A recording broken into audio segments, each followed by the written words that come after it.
For 5 years, my mother told everyone in our extended family that I was a waitress and, in her words, the disappointment of the family. At her 60th birthday party, she introduced me to a table of relatives as the one who didn't finish college. I smiled, said nothing, and handed her a business card. She looked at the card, looked at me, and the wine glass in her hand slipped straight out of her fingers. My name is Faith Halloway. I'm 34. Before I explain what was actually printed on that card, let me take you back to when I was 19, because none of what happened at that birthday party makes sense without understanding exactly why I left college in the first place, and exactly what my mother chose to believe about that decision instead of ever asking me directly. If you're the kind of person who watches a story through to the end, go ahead and subscribe, only if you genuinely mean it. Drop your city and local time in the comments, I read every one. I grew up in Carbondale, Illinois, the oldest of 3 children. My father, Russell, worked as a machinist at a manufacturing plant that had, for most of my childhood, provided a stable if modest income. My mother, Deborah, managed our household and, later, worked part-time at a fabric store once all 3 of us were old enough for school. I'd been accepted, at 18, into a solid-state university 2 hours from home, majoring in accounting, with a partial academic scholarship covering roughly a third of the cost. My parents had been, understandably, proud, the first of their children to attend a 4-year university, a milestone they'd talked about at every family gathering that first semester with obvious pride. 16 months into my sophomore year, everything about our family's stability collapsed within the span of about 6 weeks. My father's plant announced sudden layoffs, eliminating his position along with nearly 200 others, the result of a corporate restructuring nobody had seen coming. 3 weeks later, my youngest brother, Miles, then 11, was diagnosed with a serious autoimmune condition requiring specialized treatment not fully covered by my parents' suddenly precarious insurance situation. My mother called me on a Tuesday evening in October, her voice carrying a controlled panic I'd never heard from her before, explaining the full scope of what was happening: my father's unemployment, Miles's mounting medical bills, my other brother Desmond's tuition at the local community college, a mortgage payment that suddenly felt impossible to sustain without my father's income. She didn't ask me directly to leave school. I want to be clear about that, because it matters to how everything unfolded afterward. What she did instead was lay out the situation in exhausting, overwhelming detail, describing options that all seemed to circle back to one obvious solution neither of us said out loud during that call. I withdrew from the university 2 weeks later, at 19, and moved back to Carbondale. I found work immediately at a diner near the highway, the only job I could get quickly enough to start contributing to household expenses within days rather than weeks. Within 4 months, I was promoted to shift supervisor. Within a year, the diner's owner, a woman named Sylvie who'd taken a genuine interest in my work ethic, offered to help me pursue a hospitality management certification through a local community college program, night classes I could manage around my full shifts. I never told my mother the actual math I did that October, that I'd calculated, quietly, exactly how many months of diner wages would keep Miles's treatment funded, exactly how much of my own scholarship money I'd need to formally return, exactly what returning to school later, once things stabilized, might realistically look like versus what my mother's panic was implying needed to happen immediately. What my mother told the rest of the family, in the months and then years that followed, was a considerably simpler story: that I'd dropped out of college because I couldn't handle the workload, that I'd given up on the opportunity they'd worked so hard to provide, that I was now just waitressing, while my siblings, eventually, both went on to complete their own degrees once the family's financial situation stabilized. I didn't correct that story initially, partly out of exhaustion, and partly, I think, out of a kind of protective instinct toward my mother. Some part of me understood that admitting the actual truth, that I'd left school specifically to help fund Miles's treatment and keep our household afloat during my father's unemployment, would have required her to sit with a guilt she seemed determined not to examine. By the time Miles's health stabilized and my father found new employment 18 months later, the family narrative about my college departure had already calcified into something nobody seemed interested in revisiting. I'd become, in my mother's retelling at every subsequent family gathering, the one who didn't finish, a phrase she used with a specific, dismissive lightness that made clear she'd never once considered there might be more to the story.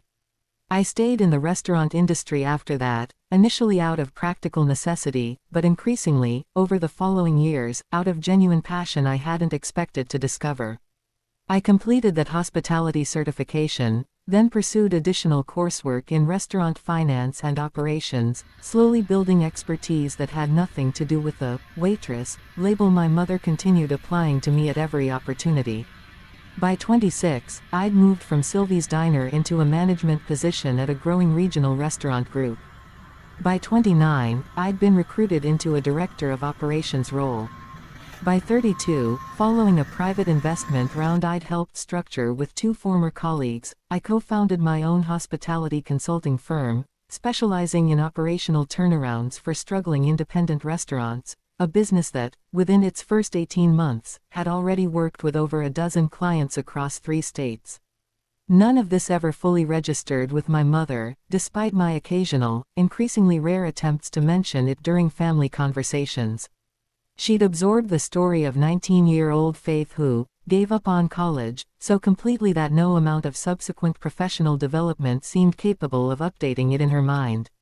Her 60th birthday party, held at a rented event space in downtown Carbondale, brought together nearly 60 guests, extended family, longtime family friends, several of my mother's former coworkers from the fabric store. I'd flown in from Chicago, where I'd relocated from my consulting firm 3 years earlier, specifically to attend, despite a demanding travel schedule that week.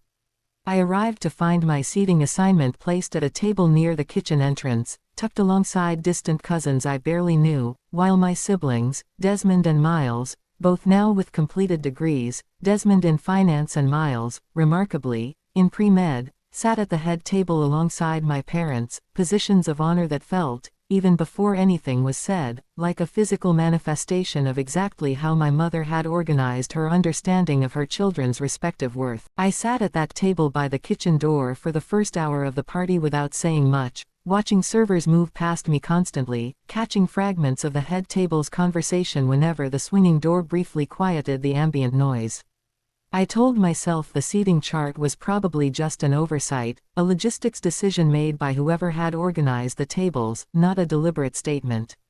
Then my mother stood up during the toasts, glass of wine in hand, and began working her way through introductions for the benefit of guests who hadn't met all of her children before, several of her husband's cousins visiting from out of state, a handful of newer friends from her book club. "This is my son Desmond," she said warmly, gesturing toward the head table. "He's a financial analyst in Chicago, doing wonderfully.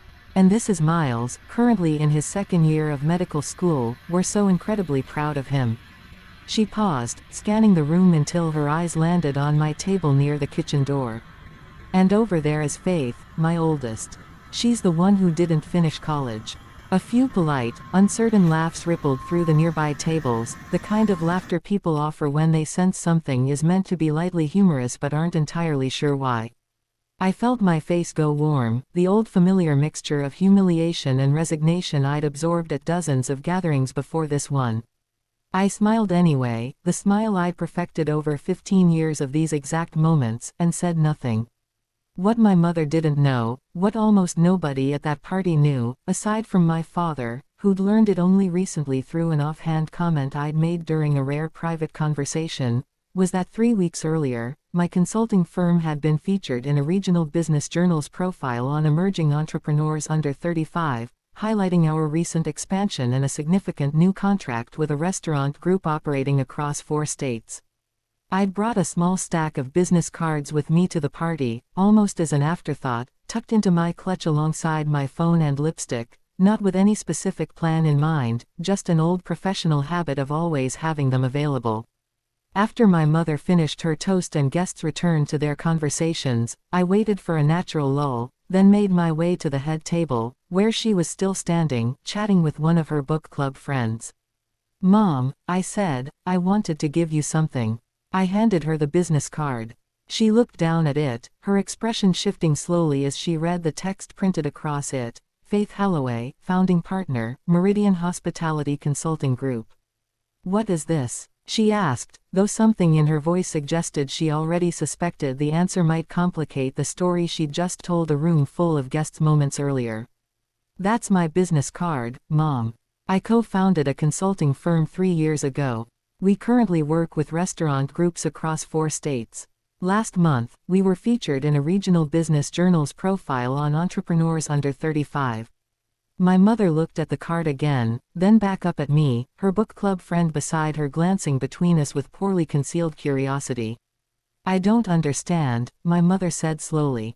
You told me you were still. She stopped, seeming to recognize, mid-sentence, that she'd never actually asked me directly what I currently did for work, that she'd simply continued assuming, for years, that waitress remained an accurate description because nothing had ever forced her to update it.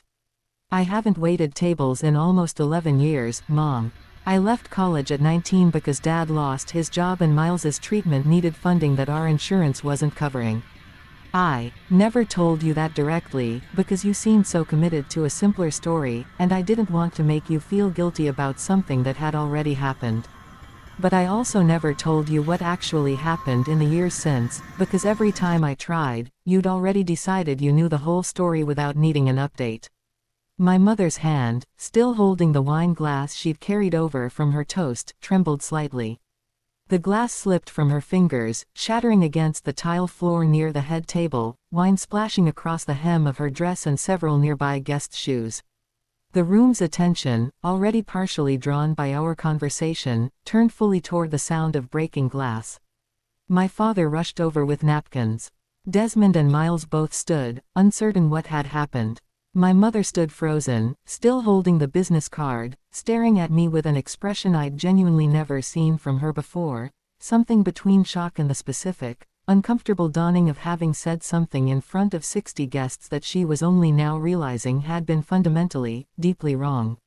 Faith, she said quietly, once the immediate commotion around the broken glass had settled and a server had cleared the area, why didn't you tell me any of this before tonight? I tried, Mom, multiple times over the years. You'd redirect the conversation, or tell people I was being modest, or simply change the subject back to Desmond or Miles. Eventually I stopped trying, because it felt like nothing I said actually changed the story you'd already decided was true. My mother sat down slowly at the head table, the business card still in her hand, and I watched something shift across her face that looked, for the first time in longer than I could remember, like genuine reckoning rather than deflection. I need everyone to know something, she said, standing up again, her voice carrying across the now attentive room, still slightly unsteady from the shock of the broken glass. I made a mistake just now, introducing Faith. I told you she didn't finish college, and I let that define how this family has talked about her for years. What I didn't tell you, what I didn't fully understand myself until about 90 seconds ago, is that Faith left college at 19 to help this family survive a financial crisis, and that she's spent the years since building a genuinely successful consulting business that most of us apparently know nothing about.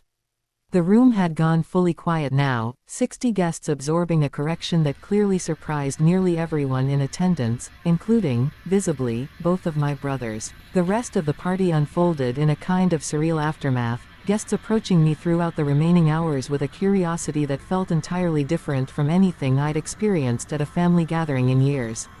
My mother's book club friend, the one who'd been standing beside her when I handed over the business card, spent nearly 15 minutes asking detailed questions about Meridian's work, genuinely interested in a way that made clear she'd absorbed my mother's correction completely.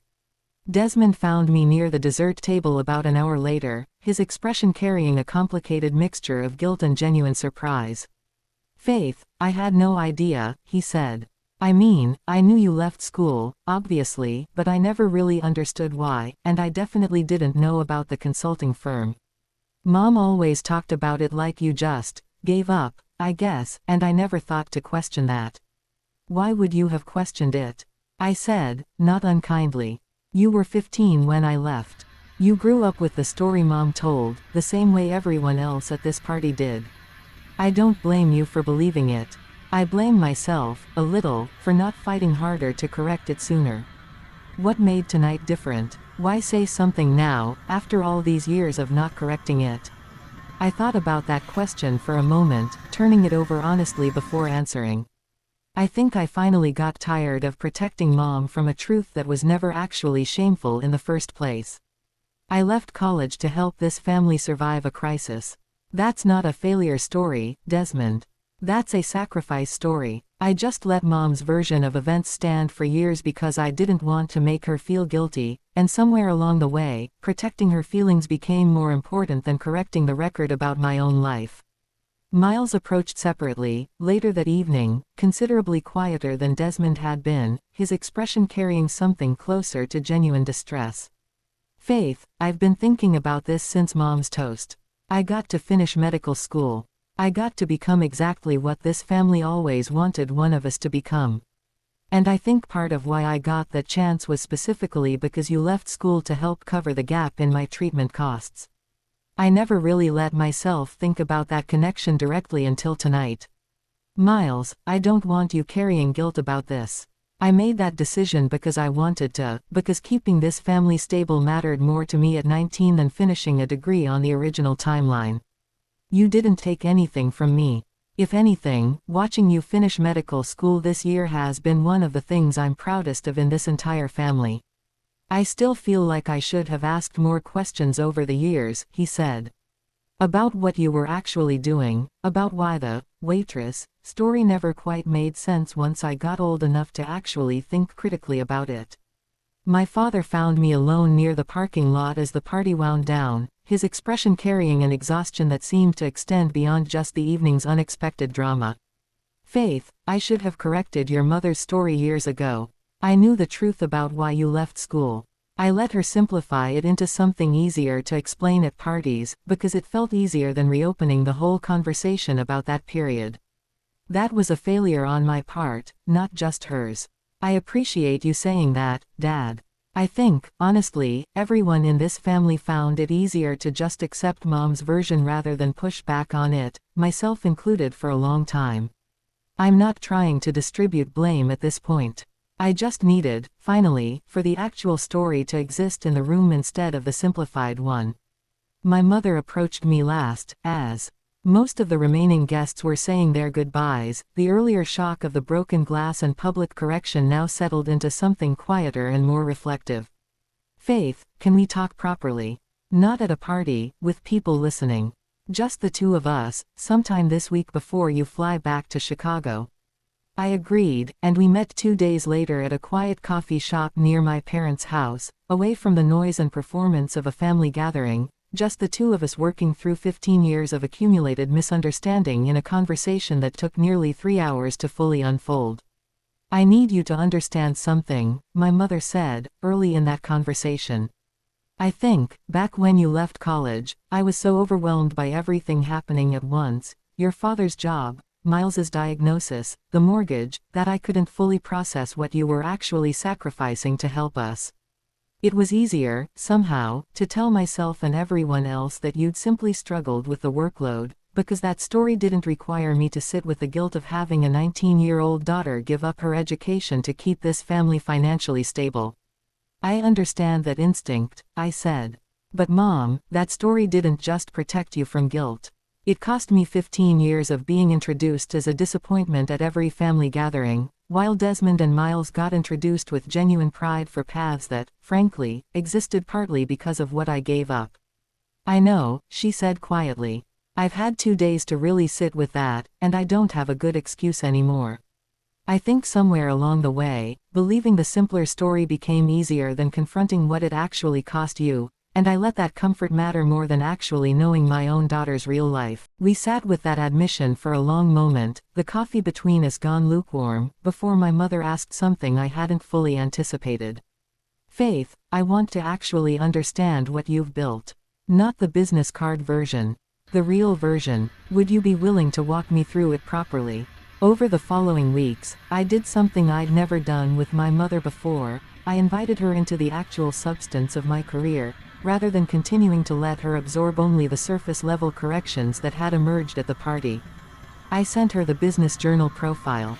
I walked her, over a long phone call, through Meridian's origin story, how I'd met my co-founders, Priya and Jonas, both former colleagues from my restaurant management days, how we'd identified a gap in the market for hospitality operations consulting specifically tailored to independent restaurants struggling to compete against larger chains. I explained the actual mechanics of our work, the financial audits we conducted for struggling clients, the operational restructuring plans we designed, the specific case studies where our intervention had saved businesses from closure, including one particularly meaningful project where we'd helped a family-owned diner remarkably similar to Sylvie's original establishment avoid bankruptcy through a comprehensive restructuring of their supply chain and staffing model. My mother listened to all of it with a genuine attentiveness that felt entirely new, asking follow-up questions that demonstrated she was actually absorbing the details rather than simply nodding politely until she could redirect to something more comfortable. I had no idea any of this required this level of financial expertise, she admitted, during one of these calls. I think I'd genuinely convinced myself, over the years, that hospitality meant something closer to what you were doing at 19, rather than understanding it as an entire field of business strategy. 3 months after that birthday party, my mother visited me in Chicago for the first time in over 6 years, a trip she'd never previously prioritized despite my repeated invitations over the preceding decade. I gave her an actual tour of Meridian's offices, introduced her to Priya and Jonas, let her sit in on a portion of a client strategy meeting where she watched, firsthand, the kind of detailed financial and operational analysis that constituted my actual daily work. I owe you an apology that goes beyond what I said at the party, she told me, during dinner that evening, in a restaurant I'd chosen specifically because Meridian had consulted on its recent operational turnaround. I spent 15 years telling a story about you that was not only inaccurate, but actively cruel, without ever bothering to update it based on actual evidence available to me the entire time. I think the real failure wasn't just that first mistaken story back when you were 19. It was that I never once, in 15 years, asked you a genuine, curious question about what your actual life looked like, because I'd already decided I knew the answer. I appreciate you saying that clearly, I told her. I think what hurt most, over the years, wasn't really the initial misunderstanding about why I left school. It was watching you ask genuine, detailed questions about Desmond's job, about Miles's medical school applications, while treating my entire adult life as a settled, an interesting story that didn't warrant further investigation. I understand that now, she said. I don't think I can fully undo 15 years of that pattern in a single dinner. But I want you to know I intend to keep asking real questions from here forward, not because I feel guilty, though I do, but because I genuinely want to understand the actual person you've become, rather than the outdated story I let define you for so long.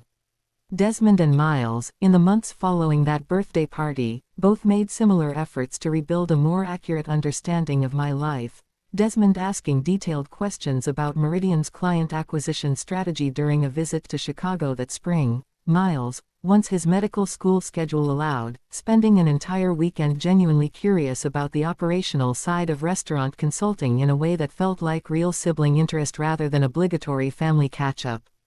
The following year, at what would have been my mother's 61st birthday, the family gathering felt entirely different from the one that had preceded it.